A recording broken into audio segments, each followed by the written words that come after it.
Hello, my name is Brittany Moore, and I'm here with English major Josh Barker.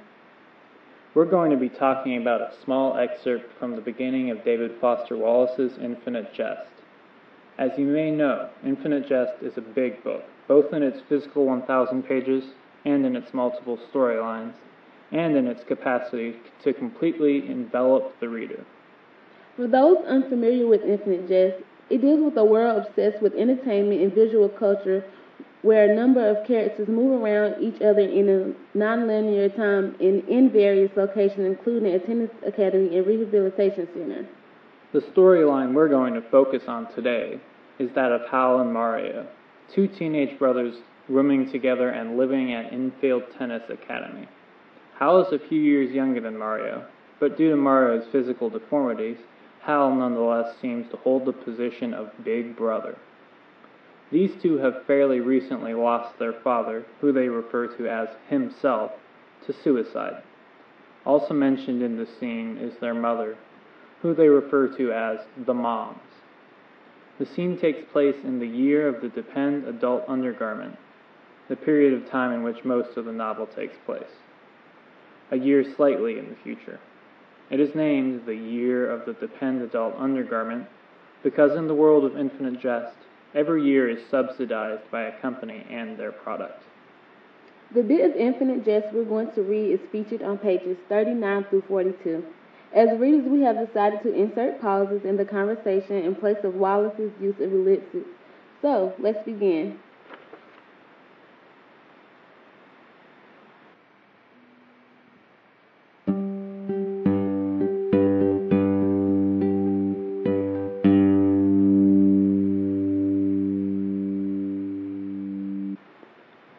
Year of the Depend adult undergarment. Hal. Hey, Hal. Yes, Mario? Are you asleep? Boo-boo, we've been over this. I can't be asleep if we're talking. That's what I thought. Happy to reassure you. Boy, were you on today.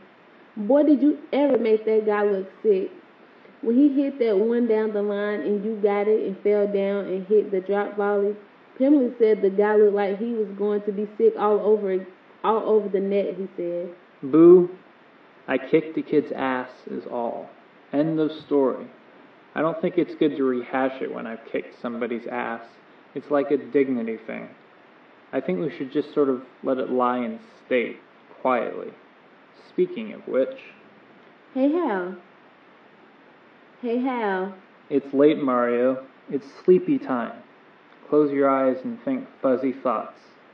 That's what the mom always says, too. Always worked for me, boo. You think I think fuzzy thoughts all the time? You let me room with you because you feel sorry for me? Boo-boo, I'm not even going to dignify that.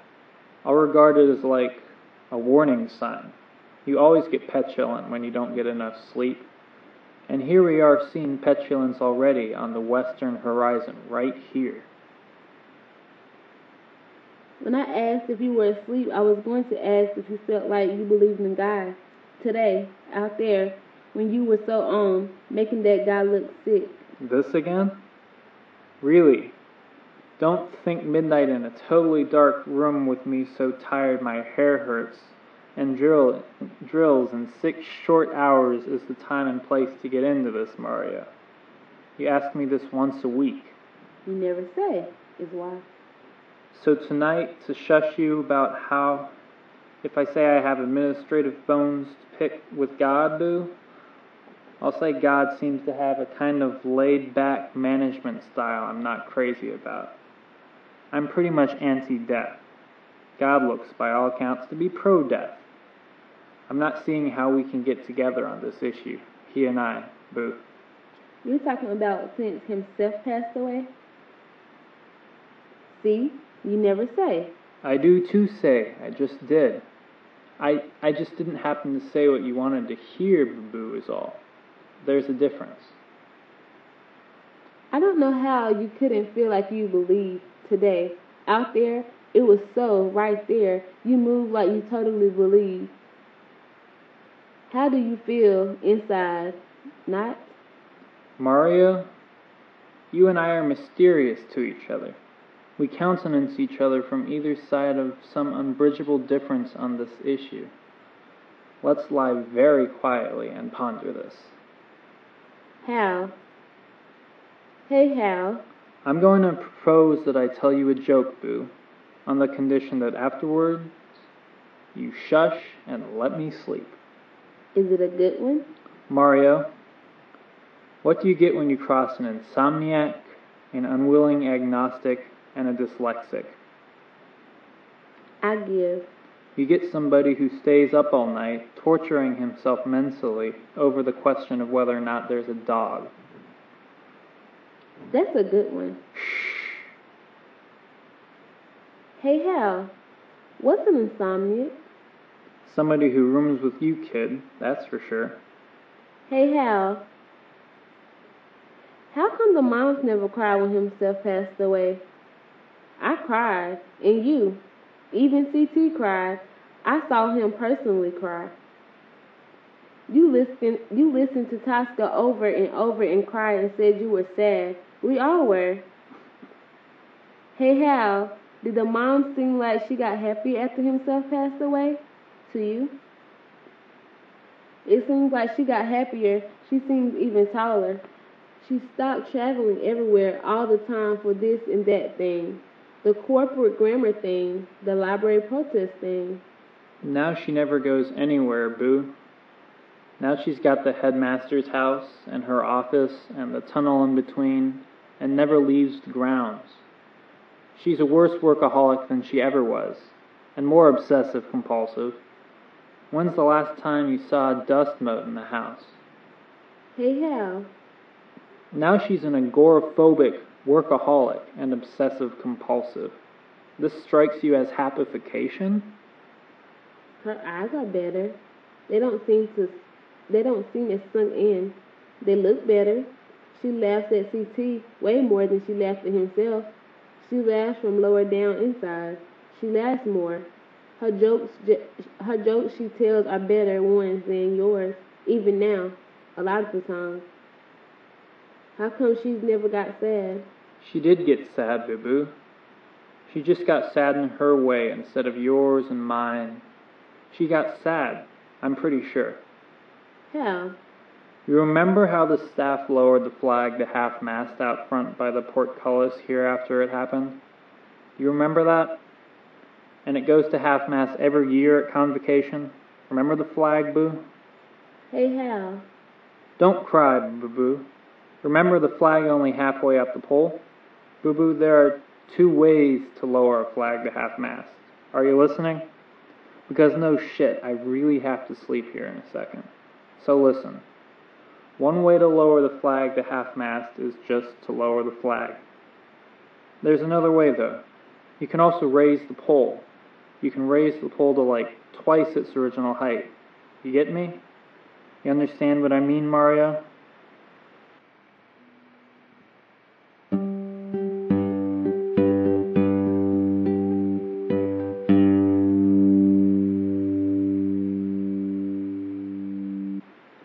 Hello, I'm Brittany Moore, and I'm here with English major Josh Barker.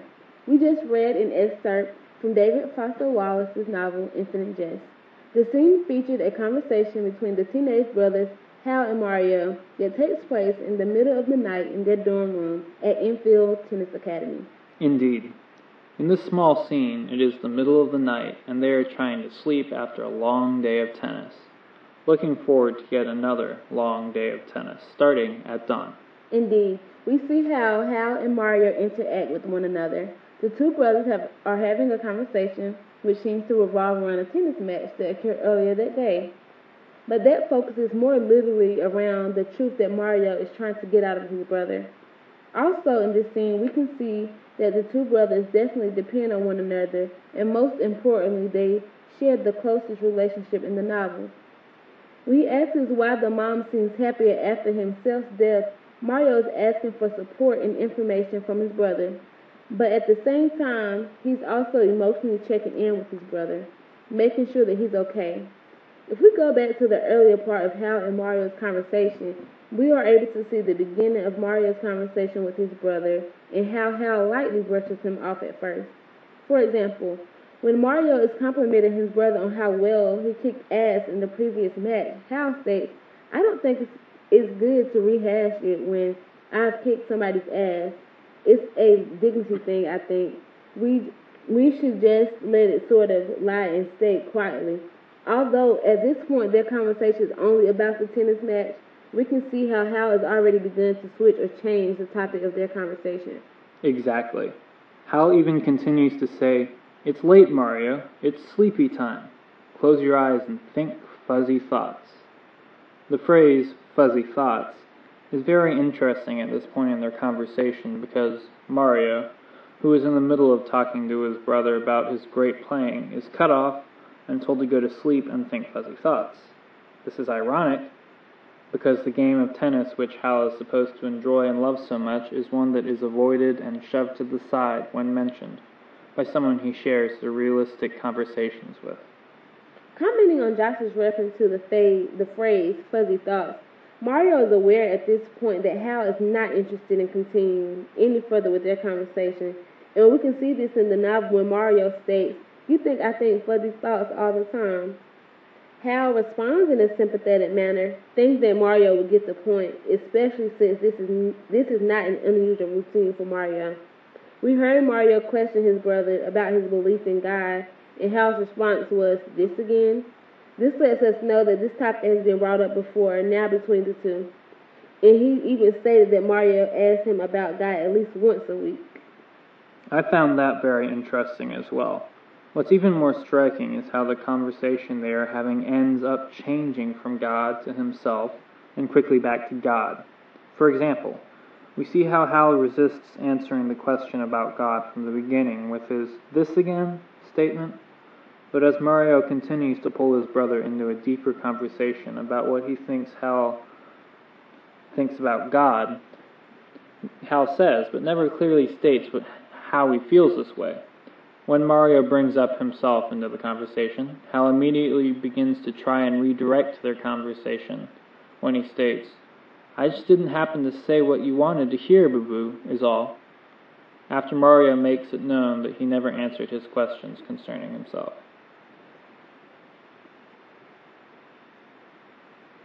That's a great point to bring up. After the first time Mario mentions himself, Hal suggests that he and his brother lie down quietly and ponder upon the unbridgeable difference they have in their own beliefs of God to redirect their conversation.